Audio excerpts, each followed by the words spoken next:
Perkenalkan, nama saya Kadek Bayu Diparta, NIM saya 191220765. Saya dari kelas pengantar akuntansi B. Ini rangkuman materi bab 2 saya. Analisis transaksi. Suatu sistem akuntansi harus dapat menghasilkan informasi antara lain aktiva, kewajiban, modal, pendapatan, dan biaya. 3 kategori yang pertama menyangkut neraca, sedangkan yang berikutnya menyangkut laporan rugi laba. Akun sebagai alat pencatatan. Akun atau rekening adalah suatu alat untuk mencatat transaksi yang bersangkutan dengan aktiva, kewajiban, modal, dan pendapatan, serta biaya selama suatu periode tertentu. Sedangkan tujuan pemakaian rekening adalah untuk mencatat data yang akan menjadi dasar penyusunan laporan-laporan keuangan.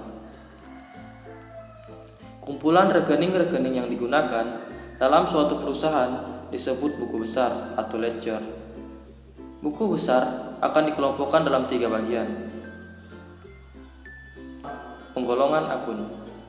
1. Rekening real terbagi dalam A. Rekening-rekening aktiva, yaitu kas, wesel tagih, piutang, biaya dibayar di muka, tanah, gedung, dan bangunan. B. Rekening-rekening kewajiban, yaitu wesel bayar dan hutang. Dan yang C. Rekening-rekening modal. Kedua, rekening-rekening nominal, yaitu A. Rekening pendapatan, B. Rekening-rekening biaya. 3. Rekening private atau rekening pengambilan pribadi. Pemberian nomor akun atau kode rekening. Apabila rekening yang terdapat dalam buku besar cukup banyak jumlahnya, maka rekening biasanya diberi kode berupa nomor.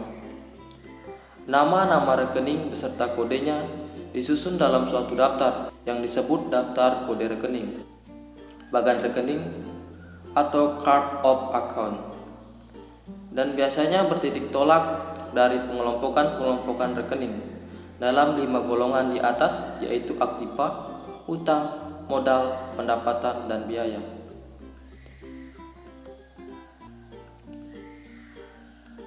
Contoh dari kode dan pemberian nama rekening. Aturan debit kredit. Jenis akun menentukan bagaimana penambahan dan pengurangan yang terjadi di dalamnya dicatat. Untuk semua akun, penambahan akan dicatat pada satu sisi dan pengurangan dicatat pada sisi lain. Penambahan aktiva dicatat di sisi debit dari akun dan pengurangan aktiva dicatat di sisi kredit akun. Sebaliknya, penambahan pada kewajiban dan ekuitas pemilik dicatat di sisi kanan kredit, sedangkan pengurangannya di sisi debit. Hal inilah yang disebut dengan hukum debit dan kredit. Untuk lebih jelasnya bisa dilihat dalam bagan sebagai berikut.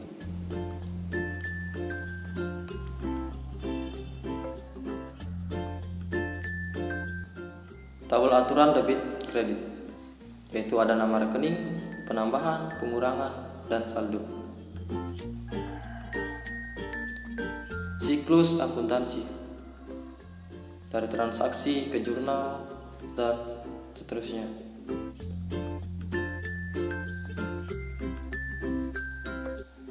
Keterangan. Transaksi dan dokumen adalah suatu bukti kegiatan keuangan yang berhubungan dengan usaha.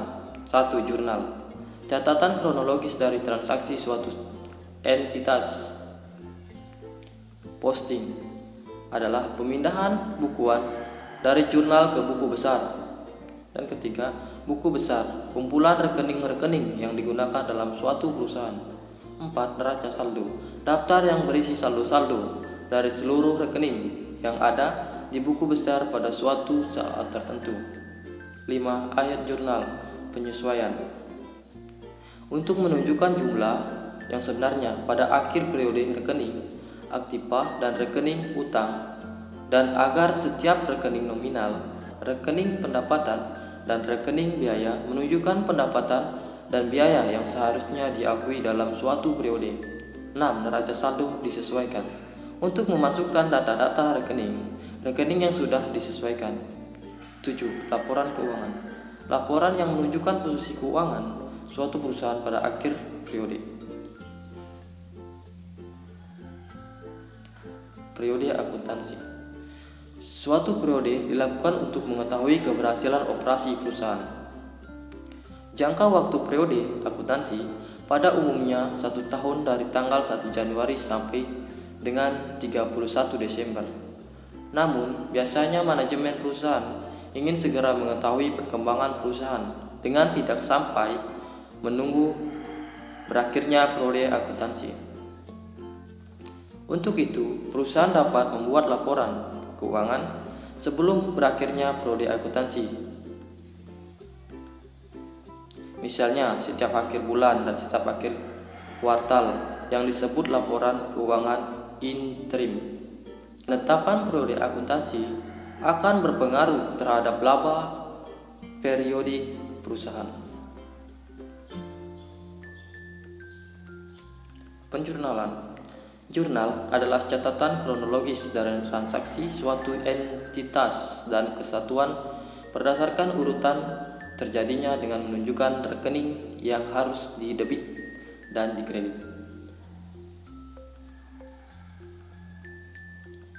Manfaat pemakaian jurnal adalah sebagai berikut.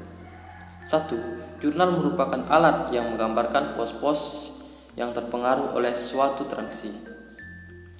2. Jurnal merupakan alat pencatatan yang memberikan gambaran secara kronologis menurut waktu yang terjadi sehingga dapat memberi gambaran yang lengkap tentang seluruh transaksi perusahaan. 3. Jurnal dapat dipecah-pecah menjadi jurnal khusus dan dikerjakan oleh beberapa orang secara bersamaan. 4. Bila transaksi langsung dicatat ke buku besar dan terjadi kesalahan dalam pencatatan, akan sulit untuk ditemukan, misalnya lupa mendebit atau mengkredit suatu rekening, atau pendebitan dan pengkreditan ke rekening yang salah. Keterangan kolom jurnal. 1. Tanggal kapan terjadinya transaksi. 2. Judul akun dan penjelasan setiap transaksi. 3. Referensi pembukuan. 4. Kolom debit. 5. Kolom kredit. Ini adalah contoh jurnal. Proses mencatat transaksi ke dalam jurnal disebut menjurnal. Prosedur yang harus diikuti dalam menjurnal adalah sebagai berikut. 1. Tahun ditulis pada baris pertama dan biasanya tidak ditulis berulang-ulang apabila tahun tidak berganti. 2. Nama bulan ditulis untuk transaksi yang pertama terjadi dalam bulan yang bersangkutan. 3. Tanggal untuk tiap transaksi dicatat pada kolom pertama. Pada bagian kolom yang kecil untuk setiap transaksi perlu ditulis tanggalnya meskipun pada tanggal yang sama terjadi beberapa transaksi.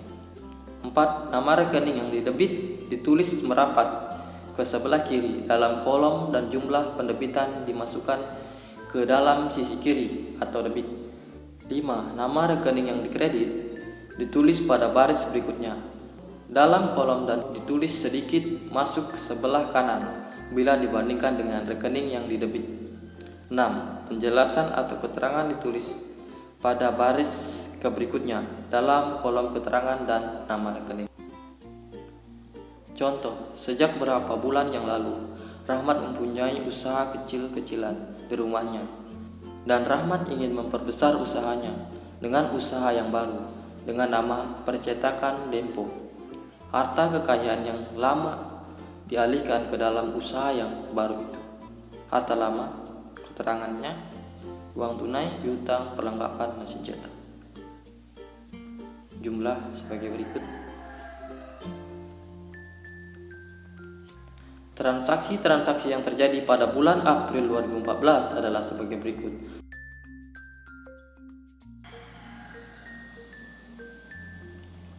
Jurnalnya adalah sebagai berikut. Ini adalah rincian dari transaksi-transaksi yang terjadi pada April 2014.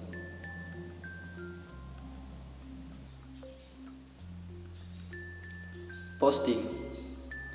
Posting atau pemustingan adalah proses pemindahan ayat jurnal yang telah dibuat dalam jurnal ke buku besar, yaitu memindahkan jumlah dalam kolom debit jurnal ke sisi debit akun buku besar dan memindahkan jumlah dalam kolom kredit jurnal ke dalam kolom kredit akun buku besar. Urutan kegiatan memindahkan jurnal ke akun buku besar harus sejalan dengan urutan mendebit dan mengkredit dari jurnal. Dan cara yang harus ditempuh adalah sebagai berikut. 1. Tanggal dan jumlah yang dicatat dalam jurnal harus dicatat kembali dalam akun yang bersangkutan. Bila di debit jurnal juga harus dicatat di sisi kredit akun buku besar. Begitu juga sebaliknya. 2. Apabila posting telah dilakukan, maka nomor halaman jurnal harus dituliskan dalam kolom rek atau folio di akun. 3. Selanjutnya, menuliskan nomor akun yang telah diposting pada kolom nomor akun dalam jurnal. Prosedur ini mempunyai dua tujuan, yaitu 1. Jurnal sudah diposting. 2. Untuk menunjukkan hubungan antara jurnal dan akun di buku besar.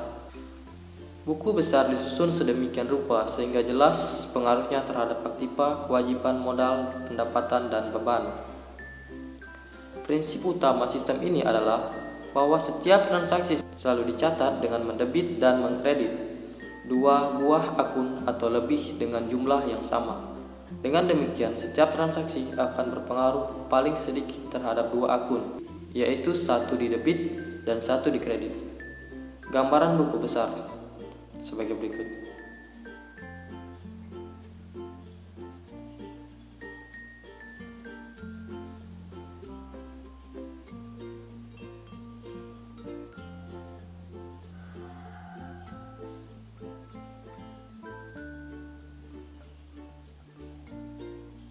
Neraca saldo. Neraca saldo adalah daftar yang berisi saldo-saldo dari seluruh rekening yang ada dalam buku besar pada suatu saat tertentu. Tujuan membuat neraca saldo adalah 1. Untuk menguji kesamaan debit dan kredit di dalam buku besar. 2. Untuk mempermudah menyusun laporan keuangan. Proses pembuatan neraca saldo. 1. Pertama-tama, jumlahkan kolom debit dan kolom kredit semua rekening yang terdapat di buku besar. 2. Tulislah hasil penjumlahan tersebut di dalam kolom yang sesuai dalam rekening yang bersangkutan. Penulisan angka hasil penjumlahan ini dilakukan dengan pensil karena hanya bersifat sementara. 3. Hitunglah saldo semua rekening yang terdapat dalam buku besar, yaitu dengan mencari selisih jumlah kolom debit dan jumlah kolom kredit. Angka saldo ditulis pada sisi yang sejajar dengan jumlah di sisi yang besar tersebut. Ini contoh neraca. Percetakan Tempo neraca saldo 30 April 1996. Kesalahan pembukuan. Kesalahan pembukuan biasa terjadi dalam setiap tahapan akuntansi. Kesalahan-kesalahan yang terjadi dalam di buku besar dapat ditemukan melalui beberapa cara, antara lain melalui prosedur pemeriksaan pembukuan, ditemukan secara kebetulan, atau dapat juga melalui neraca saldo. Besarnya jumlah selisih antara jumlah debit dengan jumlah kredit neraca saldo kadang-kadang dapat menunjukkan lokasi kesalahan. Misalnya, jumlah sisi debit dan sisi kredit mempunyai selisih sebesar 2.500.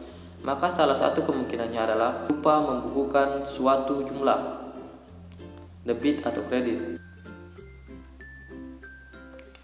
Cara-cara yang terbaik untuk menemukan kesalahan-kesalahan yang terjadi. Menelusuri kembali setiap pencatatan. Langkah-langkah adalah sebagai berikut. Periksa kebenaran. Bandingkan nama-nama rekening yang ditulis pada kolom nama rekening di neraca saldo. Periksalah kebenaran penjumlahannya di sisi debit dan kredit rekening-rekening di buku besar, dan periksa pula perhitungan saldonya. Bandingkan semua angka yang ada di buku besar dengan angka yang tercantum dalam jurnal. 5. Periksalah kesamaan jumlah debit dan kredit di jurnal. Oke, sekian dari saya. Terima kasih.